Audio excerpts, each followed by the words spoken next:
What happens when your entire life leads you to a moment where you realize you don't actually like the life that you're living? You look around at the house or the job or maybe the people and you think, why is this like not it? You can't articulate why, but you have this feeling. Well, you might very well be stuck in the in-between, and if you don't know what that is, then you need to watch this video and trust that there is a reason it found you. If you're new here, my name is Matthew Strunk, and I've built and sold several companies. I've hit the goals that I thought would finally make me feel happy or complete, but they didn't. So I had to learn to let go of that version of myself, which left me right in the middle of the in-between. Now I create content and coach people who are going through that same transition. All right, so what is the in-between?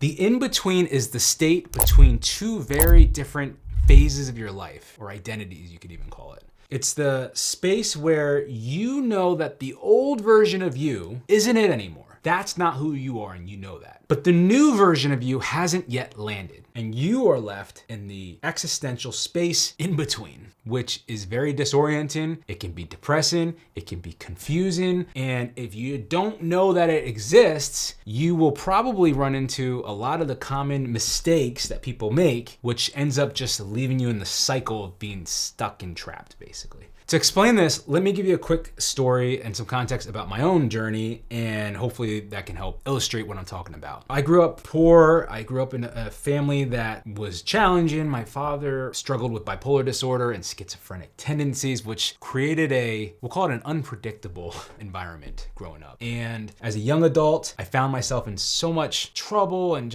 I was lost and broke. I didn't understand really anything, and I just felt stuck. And then I went on a journey over a decade nearly of reinventing my entire life, like completely changing around my financial situation, losing weight, doing all these things, like becoming this new version of me that I thought would kind of fix everything, if you would. And it did drastically improve my life, which is good. But fast forward, and I found myself in a place of burnout, I suppose, and I guess generally not happy with what was going on per se. I had just sold my second company, and I found myself in this place where it's like, all right, I achieved all these things, which is cool, but that version of me no longer resonates as who I am. It feels almost like a performance, like I'm Matt the entrepreneur, and that's the mask I put on, if you would. But I didn't know what I was gonna do next. Who I was. I just knew that wasn't me. And I found myself, I wouldn't say depressed, but definitely lost or confused and disoriented. And I tried to sort of work through it, and it was really challenging. So what I did, and what a lot of people do, is I just went back to what I knew because the silence was too loud. So I went back and then I started another business. And I found myself just starting companies because that's what I did, and I don't know what the fuck else I'm gonna do. So I'm just gonna keep doing that thing. And it was just keeping me stuck even more. And it was creating this cycle of go do this thing because I think it's what I should do because that's who I am, right? And then that leads to burnout, which leads to I should probably get rid of doing these things because it's not leading to the life I want and everything else. And it's just no good. And then eventually I learned for myself that that state is a part of the process, and it's a critical part of the process, and it's an uncomfortable part of the process, but you have to allow it to happen.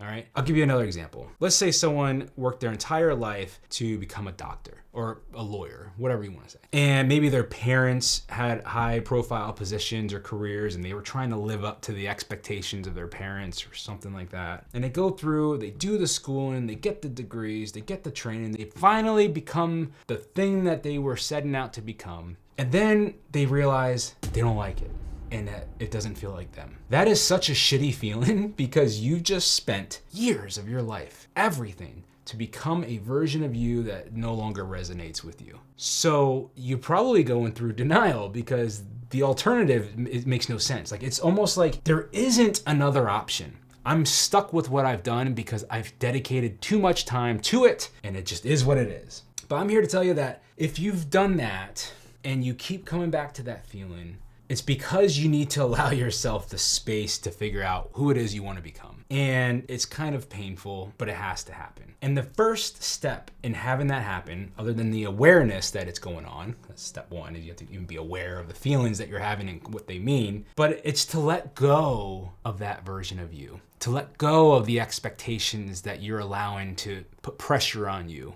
the rules that you've created in your own mind. You have to let that all go. And what I found for myself is it's almost like a period of grief, because a lot of us build our identity around what we do for a living or all these different things. And it's very fragile because you're relying on these external things to prove that you're worth anything, right? Your self-worth is baked into this very thing that you're now saying you have to let go. And that's why it feels like a pain, a form of death almost.